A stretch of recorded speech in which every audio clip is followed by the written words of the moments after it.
It began with the smooth hum of atmospheric stabilizers and the subdued whisper of academic decorum. Inside the Grand Convergence Hall of the Zenthari Research Satellite Orbit Prime, an awestruck crowd of over 200 delegates, scientists, and diplomatic observers from 87 star systems sat in ringed tiers. They wore everything from containment domes to breathable silk coils, representing the astonishing diversity of species gathered for the annual Intergalactic Symposium on Chemical Sciences. The floor shimmered with reactive glass, glowing softly with data trails, and in the center stood Professor Zirthal, a gangly, towering scholar from the Dexari Corps, with translucent skin that refracted the lights into soft rainbows. His 12 fingers were steepled as he addressed the audience in fluent galactic trade tongue. "Ladies, entities, and sapient masses," he began, nodding graciously toward a floating jelly thought from the Slarv quadrant. "Today, we open the symposium's first demonstration, the harmless, controlled chemical reaction showcase. Our goal is to explore low-impact, educational displays of fundamental chemistry from each represented species. No hazards, no combustion. A celebration of restraint and elegance." A rustling of excitement passed through the tiers. Alien teams whispered to one another, plasma coils were primed, and cryo chambers clicked open. Among them, near the far back wedged between a shimmering Zeph plantoid and a sour-smelling Grault, sat a single human, Riley Bennett, mid-20s, exchange scholar, mild sunburn still visible on the bridge of his nose, and a habit of bouncing his knee when nervous. Right now, the knee was practically a blur. He glanced down at the makeshift carrier bag resting by his feet. Inside, a roll of mint Mentos and a sealed 2-liter bottle of cola he'd begged off a supply shuttle from the Mars outpost last week. He gulped. This had seemed funny back on Earth. Even his chemistry professor had laughed. "You'll kill," she'd said, not realizing how literally that could be interpreted in interstellar company. Now, as he scanned the room full of dignitaries, some with exposed neural webs, others in biosuits, he felt the weight of absolute, irrevocable miscalculation. Next up, the delegation of Eltari Prime, announced the AI moderator. A half-dozen bioluminescent beings unfolded spindly wings and activated a photonic synthesizer. Brilliant waves of light formed complex geometric patterns, inducing a mild euphoria in the audience. Then came the Krovith Coalition's cryo-vaporizer, a cube of methane ice collapsing into a halo of fog that sang. One by one, the species dazzled with intricate, majestic displays. The crowd murmured with delight. "Earth representative," the AI intoned. "Riley Bennett." He froze. The Zeph plant next to him swayed and gave off a faint cucumber scent, either support or pity, he wasn't sure. Riley stood, forced a grin, and picked up his bag. As he walked down the luminous aisle, whispers began slightly delayed by translation tech, but unmistakable. "He carries no equipment." "Is that a beverage?" "I smell carbon syrup." Riley stepped onto the platform, placed the bottle carefully in the center, and looked up at the room of impossibly brilliant alien minds waiting to see the human contribution to chemistry. "Hi," he said, scratching his head, eyes darting to Professor Xirthal, who looked intrigued, confused, possibly concerned. "So, this is a terrestrial reaction involving carbonated liquids and surface tension disruption. Low temp, exothermic potential, negligible. Completely safe, mostly." He held up the Mentos. "Just one question. Y'all got any towels?" A ripple of unease passed through the audience. No response. Riley sighed and knelt beside the bottle, muttering to himself. "All right, this works on Earth. No reason it shouldn't work here. Gravity's similar. Pressures within tolerance. Just don't let the Vesht be in the splash zone." He peeled open the Mentos roll. The scent of sugar filled the chamber. A group of translucent winged Menthari recoiled slightly. With one last deep breath, Riley dropped 5 Mentos into the soda bottle. There was a moment of silence. Then, the world exploded. The cola surged upward in a pillar of violent, brown froth, shattering the calm like a plasma grenade in a tea party. The geyser screamed past the high ceiling, struck the ventilation arch, and immediately triggered the facility's air filter purge protocol. 3 filters burst with a crackle of sparks. A Zentari scholar's neural uplink sparked and shorted out, causing her to flail wildly in her harness. Worse, a spray of sticky soda arced toward the Vesht Consortium's ambassador, a tall sulfur-based being wrapped in reactive robes and landed squarely across its upper layer. The vest began to sizzle audibly. Screaming followed. Not Riley's. Alarms activated. A red strobe spun above the stage. Somewhere, someone shouted in 5 languages.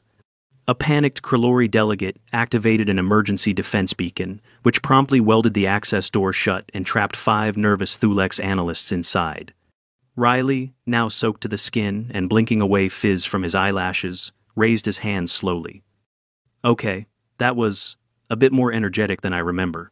Symposium security arrived 2 hulking quadrupeds in hazard armor and a floating drone with restraints. I surrender, he said quickly. It's not a weapon. It's literally just candy and soda. You initiated a thermal reactional surge in the diplomatic zone, one of the guards bellowed. No, seriously, back on Earth, we do this at kids' parties. It's funny. It's just a thing we do when we're bored. A containment field snapped into place around him. Professor Xirthal was already coordinating with medical drones rushing to the Vesht, whose outer membrane was still smoking and oozing unpleasantly. And so, Riley Bennett, human, student, idiot, was officially detained for potential warfare demonstration with rudimentary terrestrial compounds. As they pulled him from the stage, he caught sight of a wide-eyed Velix delegate replaying the footage in slow motion on its cranial screen, whispering to its assistant, It's beautiful." The interrogation chamber was colder than Riley expected, not freezing, just clinically uninviting. The walls glowed a soft teal, pulsing in rhythm with some unseen ventilation system. He sat alone on a polymer bench, feet dangling a few centimeters above the floor. His socks were wet. His shirt clung to him with a persistent dampness, and the sugary scent of cola had begun to ferment into something sour and embarrassing. 20 minutes ago, he'd been on a stage. Now, he was a biochemical incident. The door hissed open. 3 figures entered. The first was a Zen-3 ethics monitor in a sterile robe, its limbs tucked behind like a folded crane. The second, an Orvellan psychological profiler whose skin changed hue depending on emotional climate, currently a very flat, displeased blue. The third, tall and insectile with 6 limbs and sharp eyes, was Commander Vrix, head of Symposium security. None of them looked like they enjoyed slapstick. Commander Vrix held a spherical tablet and tapped it sharply against the bench's edge. You detonated a reactive geyser in a zone specifically labeled non-volatility only. Explain this. I didn't detonate anything, Riley said. It's soda and mints. That's it. No ignition, no combustion, no toxins. Just carbon dioxide escaping under high pressure because of surface nucleation. Tiny pits on the Mentos accelerate bubble formation. Do not insult us with fabricated jargon, Vrix snapped. He's not lying, said the Orvellan softly, tapping a translator node. I've cross-referenced his explanation with human educational media. This reaction is widely documented. It is performed for entertainment. Vrix narrowed his eyes. Entertainment? Yeah, Riley muttered, rubbing his temples. It's a prank, like a crowd pleaser. School kids do it. There are entire video channels dedicated to this. Children? The ethics monitor finally spoke, voice flat. Children are permitted to initiate unstable reactions in public? It's not unstable. It's messy. That's the point. It's dramatic but harmless. Usually, harmless? Vrix pressed a button on his tablet. The chamber's side wall shimmered, revealing slow-motion footage of the eruption. The foam struck the Vesht ambassador, who immediately began dissolving his outer robes, shrieking in a high-frequency register that still echoed in Riley's bones. Sulfuric species react adversely to phosphoric acid and synthetic caramel compounds, Vrix said. Your concoction contains both. I didn't know the Vesht would stand that close, Riley said. It's not like soda has a warning label saying, keep away from diplomatic sulfur organisms. The Orvellan turned lilac, signaling curiosity. Why would your species conduct chemical events for amusement rather than empirical data? Riley hesitated. Because it makes people laugh, or scream. I guess it's sort of both. It's chaos, but controlled. It's fun when nothing explodes for real. The ethics monitor's eyes flickered. Are all humans so recreationally volatile? He considered lying, then sighed. Yeah, kinda. The panel was silent for a moment. Then the Zen-3 waved 2 arms and spoke into a console. You are temporarily released from confinement pending symposium review. Security clearance downgraded. No unsupervised access to compounds. And your human sustenance packages are now classified until further notice. My snacks are classified? Riley asked, standing slowly. His knee was still sore from slipping on the geyser splash. Snack-based subterfuge is not currently illegal, Vrick said, but rest assured, that is being reviewed. Riley was escorted to a containment dormitory. It had no windows and smelled faintly of sterilized clay. He sat on the edge of the cot, staring at the ceiling, trying to ignore the gentle fizzing still coming from his sticky shirt. 6 hours later. The Symposium Council had convened. Riley's demonstration, now officially termed the Carbonic Mentos event, had been reviewed from 14 angles, analyzed in thermochemical models, and cross-referenced with dozens of cultural databases. The footage had gone viral in at least 3 quadrants. On the 7th replay, the Velix representative interrupted the council with a breathless declaration. This is art, spontaneous, irreproducible chaos, the raw unpredictability of molecular theater. The Vesht ambassador is still recovering in a deacidification bath, said the Krovith representative coldly. Then, let his pain serve a purpose, said the Velix. Art always demands sacrifice. A heated debate followed. The Blek Consortium demanded Earth's removal from the symposium. The Zulari proposed limiting Earth to non-reactive demonstrations involving crayons or marshmallows. The Intersect submitted a motion to study the Mentos more closely. Professor Xaerthal, seated at the head of the hall, cleared his throat. Perhaps we should hear from the human again. Back in the hall. When Riley was brought back in, the chaos had been cleaned. No trace of soda remained.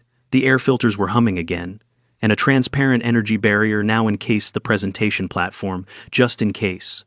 Professor Xaerthal gestured. Mr. Bennett, your demonstration upset the expected bounds of this event. However, it revealed an unexpected axis of cultural differentiation.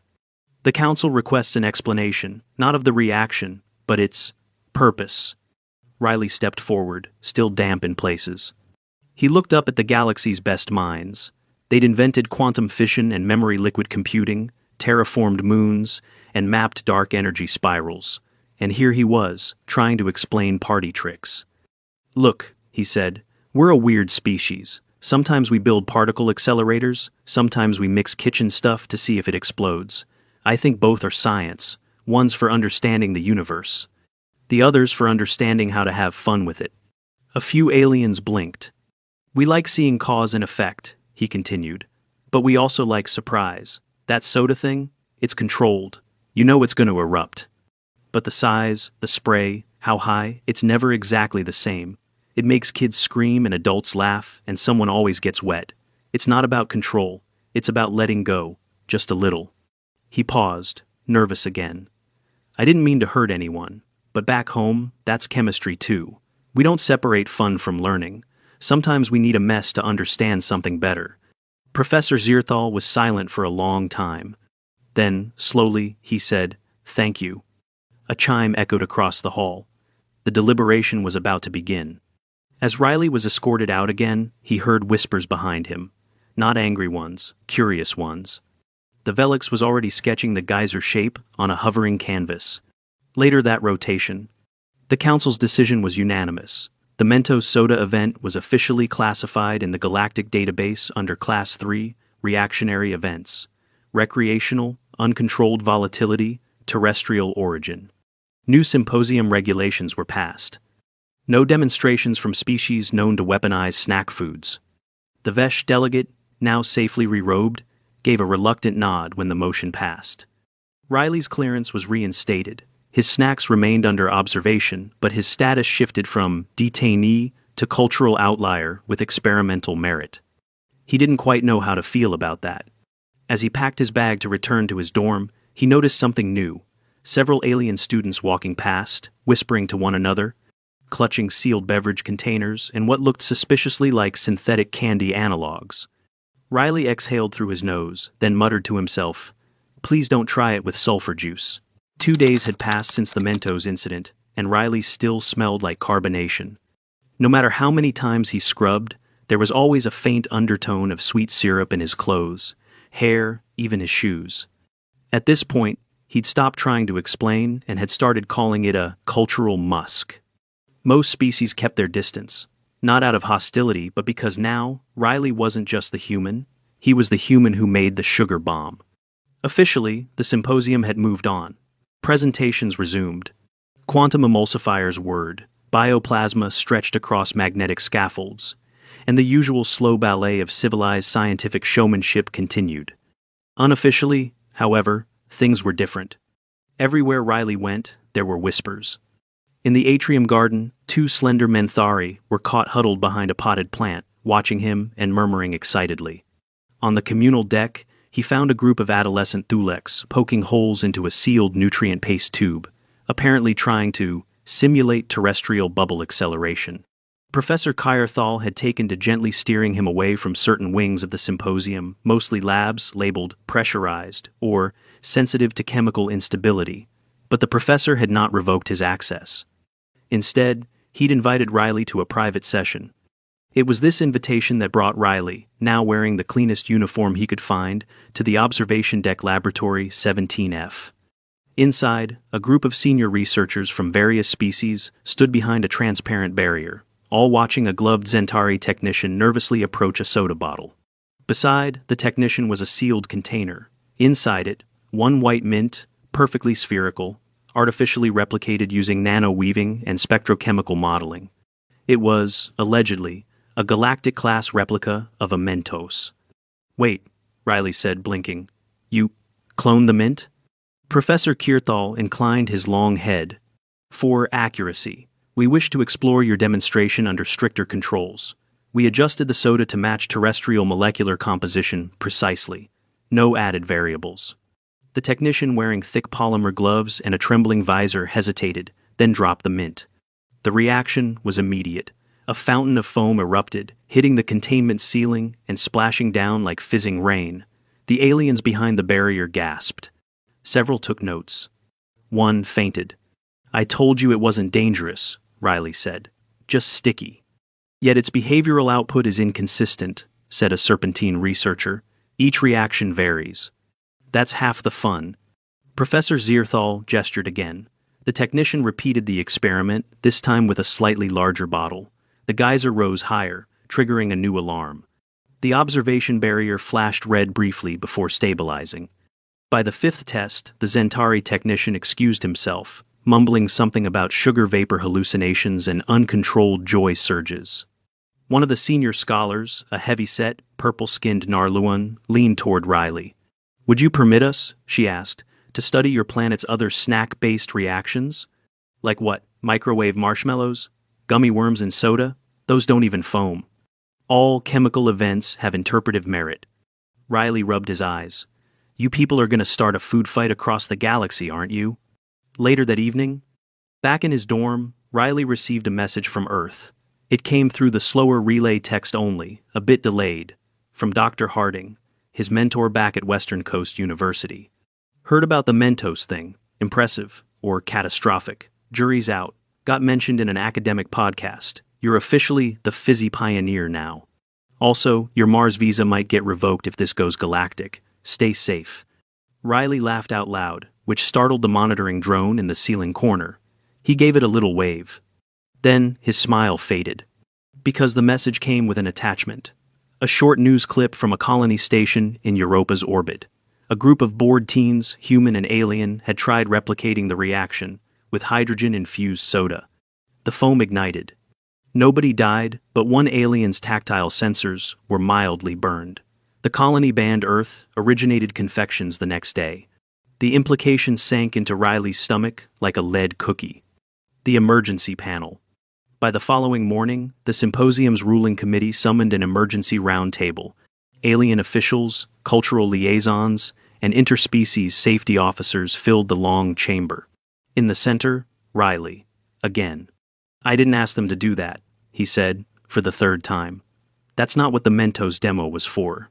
They added volatile components. That's not how we do it."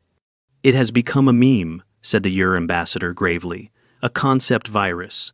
Younglings across systems are attempting fizz stunts.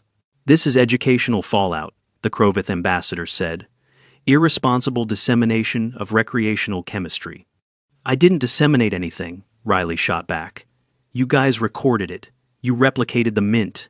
I didn't even post anything. The room murmured. A digital hologram spun above the table. It showed dozens of species attempting similar reactions with local ingredients. Some produced fountains, some exploded, some melted into goo and ran down drainage shafts. One species had tried it with a pressurized caffeine jelly. It was now banned on 2 moons. Professor Zierthal cleared his throat. We are not here to place blame, but we must acknowledge the cultural impact. Riley stood slowly.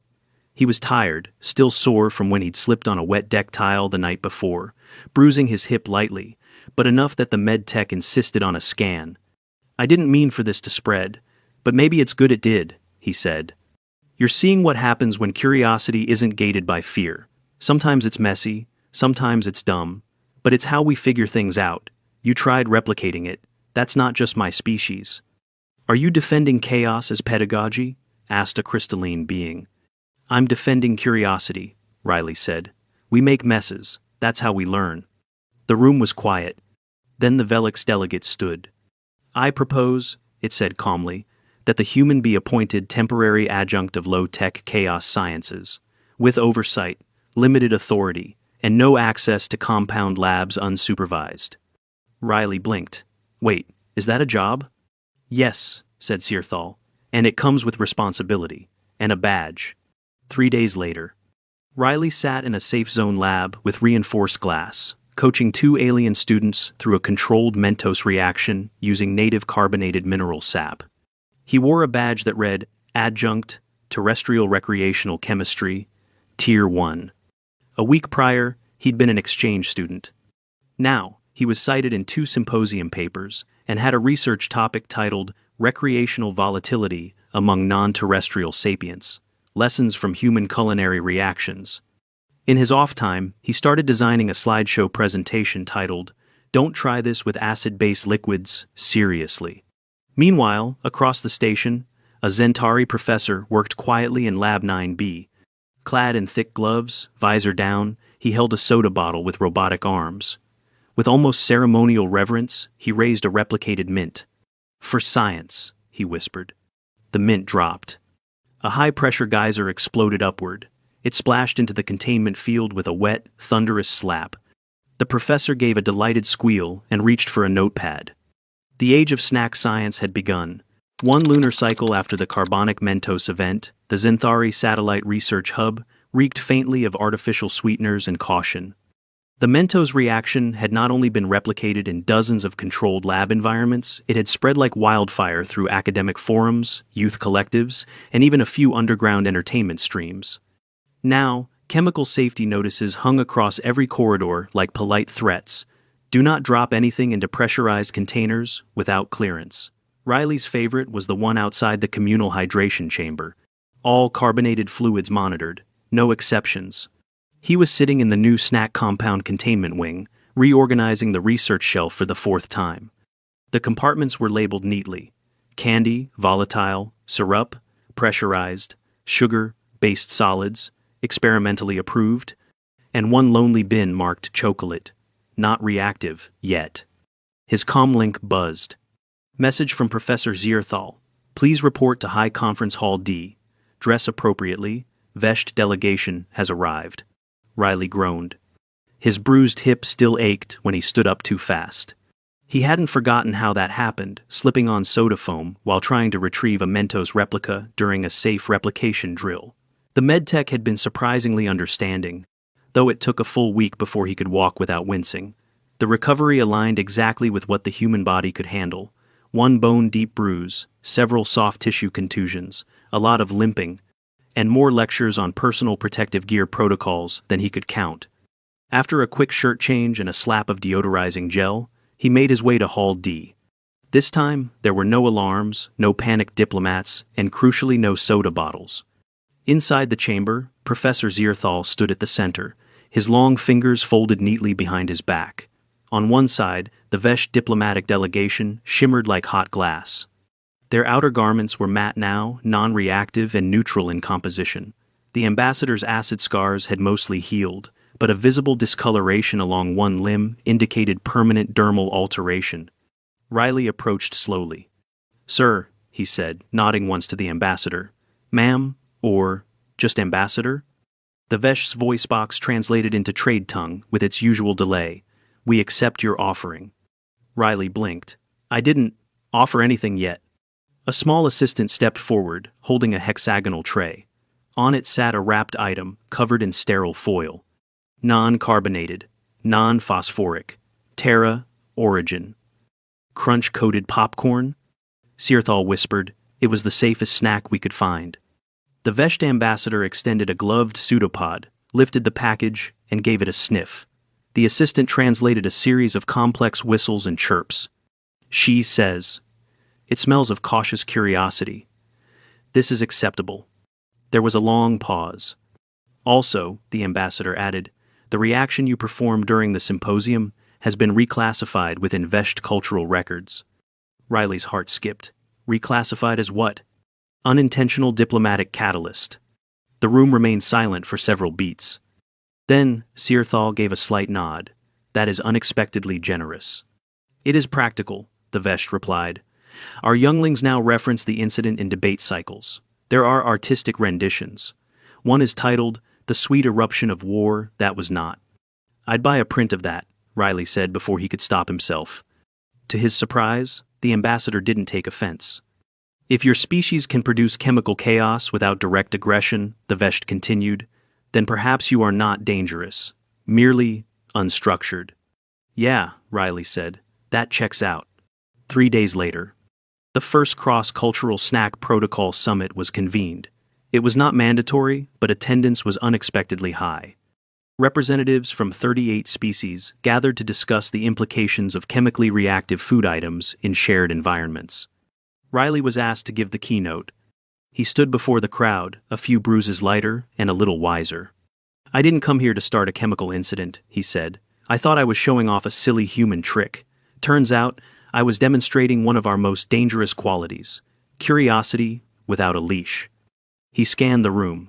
A few delegates nodded. Others blinked slowly.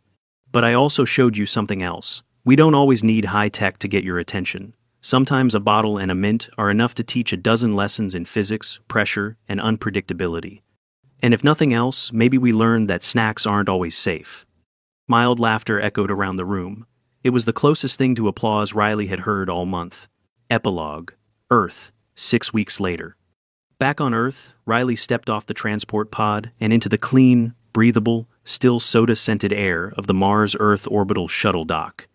His bag held a dozen carefully packed documents, a new academic ID badge, and an encrypted flash crystal labeled Snack-Based Volatility Case Studies, Non-Classified. He had just enough time to get to the university before orientation for new students began. His return had been delayed twice, once due to a customs issue with gummy worms, and once because a Zenthari postdoc refused to let him leave without reviewing his marshmallow elasticity under microwave conditions proposal. When he entered Dr. Harding's office, she looked up from her console with a grin. "So," she said, "blow anything else up?" "Just a few reputations," Riley replied. "Good. They're harder to clean up." She tossed him a sealed snack bar. "Be careful," she added. "The Vesht ambassador is giving a lecture at the Interspecies Ethics Conference next month. Rumor has it she'll be bringing diplomatic snack trials into policy discussion." Riley nodded, peeling back the wrapper. "Let's just hope nobody brings soda." Meanwhile, in orbit around Neptune, inside a small lab aboard the remote station Venture 6, a Zentari assistant activated a containment field. He stepped back as his mentor, a senior chemist known only as Voltu, carefully positioned a beverage container under a vented shield. "Gloves on?" Voltu asked. "Triple layered." "Recorders?" "Online." Voltu unwrapped a synthetic mint, modeled after the original recovered from Riley's demonstration. "For science," he whispered again, and dropped it in. This time, the foam didn't just spray, it spun. Spiral jets twisted upward like a helix, reflecting against the glass, humming with chaotic perfection. The assistant gasped, "It's beautiful." Voltu made a note in his log.